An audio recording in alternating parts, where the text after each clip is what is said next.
Never doubt that a small group of thoughtful, committed citizens can change the world. Indeed, it is the only thing that ever has. Anthropologist Margaret Mead was decades ahead of her time, not only in her fields of expertise, but in recognizing the importance of community and social influence in impacting our behaviors and shaping our beliefs. 50 years later, Mead's words ring as true as they did when she first spoke them, maybe even more so. They remind us of the power of collective action, the strength that comes from standing together against injustice, and the capacity for everyone in everyday life to affect change in the real world. She envisioned its importance, but Mead didn't live to see the advent of one of the most radical breakthroughs in the history of organized social justice, which is social media. Today, you've heard a lot about social media and the power it has to influence the unwary, educate the inquisitive, and empower the disenfranchised. You've listened to stories about how the lack of effective regulation has allowed many opportunistic companies and leaders in MLM to take advantage of profit-seeking algorithms online while offering little to no material protection for the actual consumers. And you've seen acknowledgement from both sides of the aisle that as more information is made available about the MLM business opportunities, and the more increasingly accessible it becomes online, the more people are rejecting the status quo of the industry. Despite the new challenges that social media has brought to consumer protection as a whole, the anti-MLM movement continues to gain traction and influence, particularly on the same platforms that MLMs tend to thrive. By sharing personal stories, exposing deceptive business practices, and advocating for consumers and victims of fraud, anti-MLM advocates are working to combat the harmful effects of multi-level marketing and empower individuals to make informed decisions about their financial futures. But the anti-MLM movement isn't just about raising awareness or disseminating information that the prospectors should probably be presenting in the first place. It's also about taking action, about holding companies accountable for predatory behavior and practices, and about creating a world where consumer protection is a top priority. And that's why I'm here to talk to you today about the next step, which I believe is activation, and what I consider to be 3 key ingredients of it: accessibility, compassion, and motivational design. By focusing on these principles, I believe that we can transform activism into something that casual supporters of the anti-MLM movement want to participate in and are excited about. The first of these is one that is really dear to my heart: accessibility. Accessibility is a crucial issue in the fight against business opportunity scams. There are often many barriers that prevent individuals from reporting companies to the FTC or other authorities. These barriers may include lack of information about where to report, fear of retaliation, or difficulty navigating complex legal systems. For example, when I first learned of the advance notice of proposed rulemaking for unfair deceptive earnings claims, this was not my fault. I did not write that. Last year, I decided that I wanted to share about it, and this actually speaks to my point that I'm about to make. I decided that I wanted to share about it on my social media and write about it on my blog. I'd felt up to the task of summarizing the ANPR, but I had no idea that it would go so far beyond that. After sharing about the ANPR, I received numerous messages and questions about people who wanted to get involved and know more about what was going on, understand what the actual language of the ANPR said, because, come on, just reading it alone felt like an act of heroism, getting to the end of it. It was so long, so many words, and the first time that most of us had tried to participate in this way, and it felt like a barrier.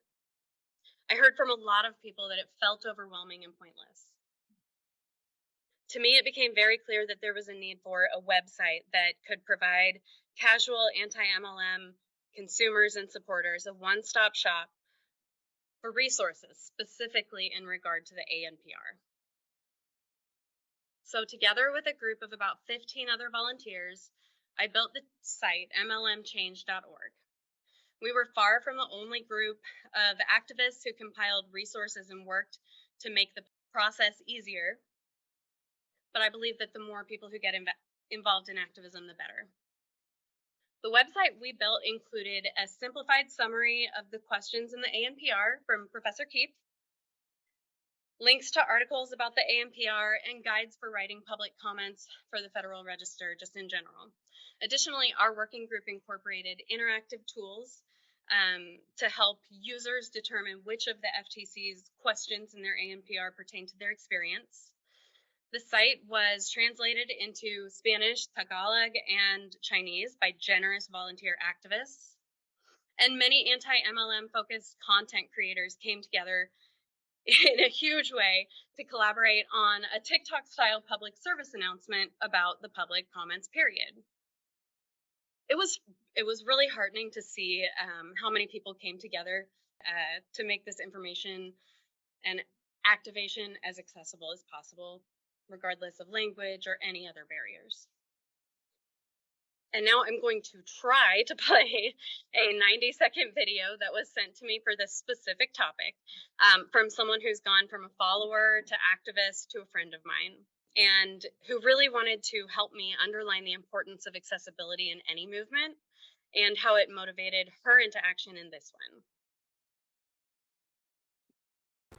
I'm not a content creator. I like to consume anti-MLM content, and typically that's about as far as I go with it. However, last year when the FTC opened up their commenting period and the website MLMchange.org was created, I decided to explore a little further to see if I might have anything of my own to contribute to this comment period. Thanks to the creation of the comment crafting tool that helped prompt what you should write in different places, I took a couple hours and I wrote down everything I could think of. And in the end, I had a much longer comment than I thought I would have been able to write. I submitted this comment and then I shared out this tool on my own social media, which is something I don't normally do.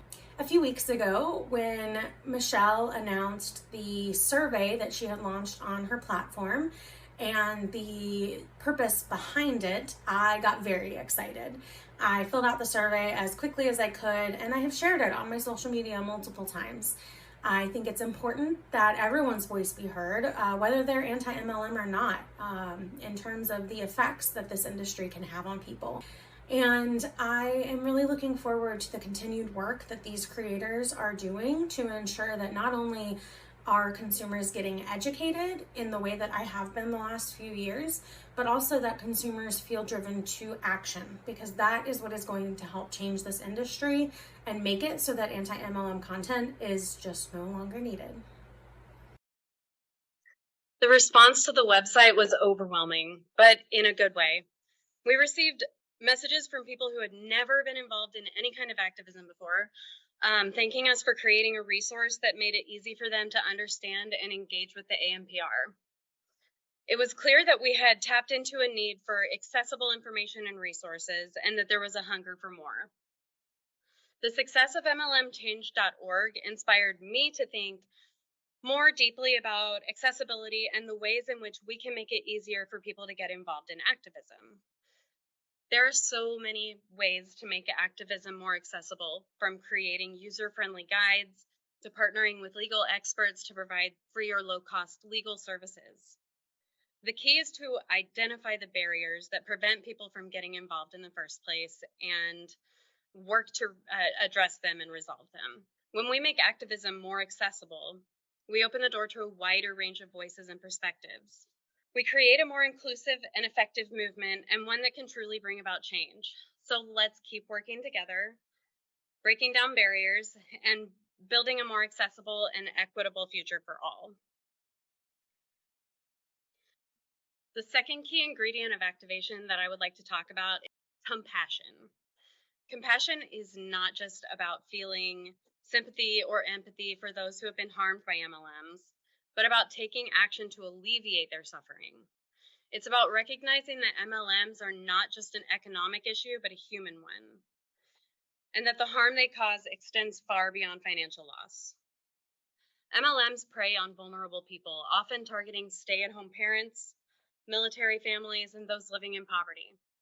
They use deceptive marketing tactics to lure them in with promises of financial freedom and the opportunity to work from home.